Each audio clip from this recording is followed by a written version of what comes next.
Hola, hoy vamos a meternos en un tema, de los profundos, de los que de verdad importan.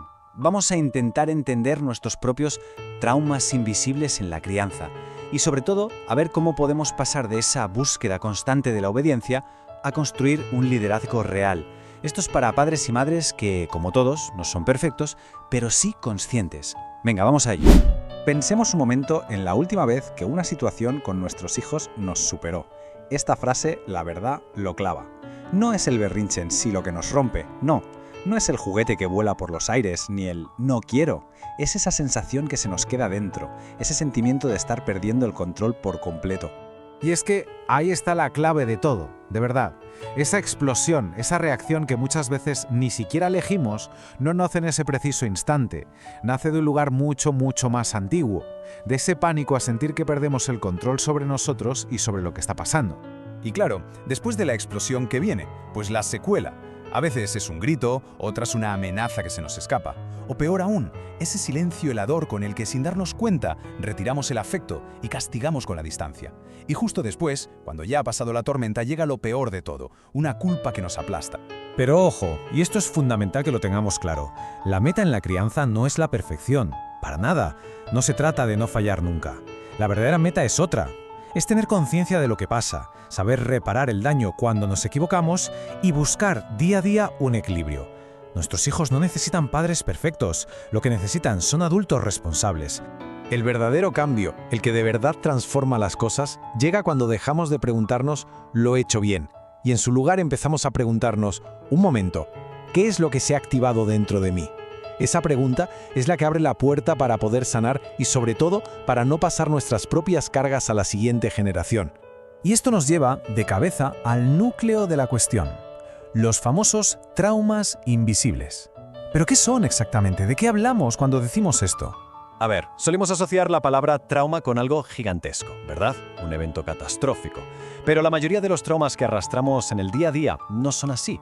Vienen de experiencias mucho más sutiles, pero que se repitieron una y otra vez en nuestra infancia y que poquito a poco fueron moldeando la forma en la que reacciona nuestro sistema nervioso hoy.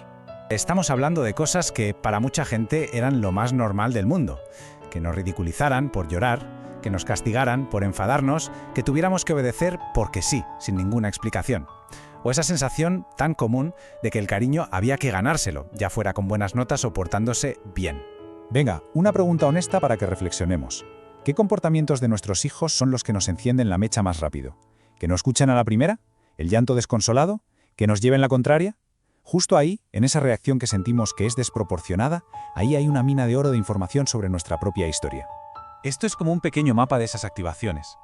Si nos saca de quicio que no nos hagan caso, a lo mejor es que en nuestra infancia la desobediencia era algo peligroso. Si el llanto nos incomoda, quizá es que aprendimos que era una debilidad y había que reprimirlo. Al final, no estamos reaccionando a que los juguetes estén en el suelo, estamos reaccionando a nuestra propia historia. Una vez que entendemos esto, podemos dar el siguiente gran paso en este análisis. Entender la diferencia, que es abismal, entre buscar la obediencia y lo que es construir un liderazgo. Seamos sinceros, muchas veces ese deseo de que obedezcan ya, de que hagan caso a la primera, no viene de una reflexión pedagógica muy profunda, viene del agotamiento puro y duro, del estrés, de sentirnos desbordados. Es, en el fondo, una estrategia de supervivencia para nosotros, los adultos, pero no siempre es la mejor estrategia para el desarrollo de un niño. Y es que la diferencia en los resultados a largo plazo es brutal. Un niño educado para la obediencia aprende sobre todo a someterse por miedo, a buscar siempre la aprobación fuera y a desconfiar de su propio criterio. En cambio, si educamos desde el liderazgo, aprende a cooperar, a tener un criterio propio, a ser responsable y a gestionar la frustración. Son dos mundos distintos. Esta idea es demoledora, pero muy necesaria. A veces lo que vemos como un niño muy bueno, muy tranquilo, en realidad no es calma. Es un niño que ha aprendido que la única manera de estar a salvo es anular lo que necesita y lo que siente para no molestar. Se ha congelado, literalmente, para poder sobrevivir emocionalmente. Vale, entonces, ¿cómo se hace esto en la práctica? ¿Cómo podemos fomentar esa cooperación sana sin caer en el autoritarismo que busca la sumisión? Pues un primer paso, y muy potente, es cambiar el lenguaje. Es pasar de él «se hace porque lo digo yo», que se basa en el poder personal, a algo como «en esta casa nos tratamos con respeto», que se basa en los valores de la familia. ¿Vemos la diferencia? El poder ya no está en una persona, sino en la cultura que creamos juntos. Otra herramienta que funciona de maravilla, mantener los límites firmes y claros, pero dentro de esos límites ofrecer pequeñas elecciones. Por ejemplo, el límite es que es la hora del baño, y eso no se negocia. Pero la pequeña elección puede ser, ¿prefieres ahora o en 10 minutos? Esa pequeña dosis de autonomía lo cambia todo. Y llegamos al final, a un elemento que es posiblemente el más importante y liberador de todos. Vamos a hablar del inmenso poder que tiene la reparación. De verdad, si nos podemos quedar con una sola idea, que sea esta. Un grito un día no traumatiza. Una mala tarde no deja una cicatriz para siempre. Lo que de verdad hace daño, lo que deja huella, es el patrón que se repite una y otra vez de desconexión, de miedo o de humillación, sin que nunca haya una reparación. Y esa reparación muchas veces empieza por algo tan aparentemente simple y a la vez tan complicado como saber pedir perdón. Lejos de quitarnos autoridad, ser capaces de decir «lo siento, me he equivocado» nos da humanidad y les enseña a nuestros hijos una lección valiosísima sobre lo que es la responsabilidad afectiva. Y para ir cerrando ya, una última reflexión que creo que es clave. Sanar nuestras heridas no es una fórmula mágica. No significa que de repente vayamos a dejar de sentirnos activados. No. El verdadero poder, la verdadera sanación, está en la pausa.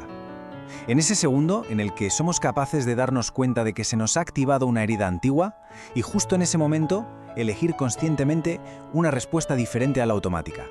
Ahí, en esa pequeña pausa, reside todo el cambio. Así que para terminar nos quedamos con esta pregunta, una que nos obliga a mirar a largo plazo. Al final, no se trata solo de que se pongan los zapatos ahora, se trata de qué tipo de persona estamos ayudando a construir para el futuro. La respuesta que demos a esta pregunta, en el fondo, define todo nuestro camino en la crianza.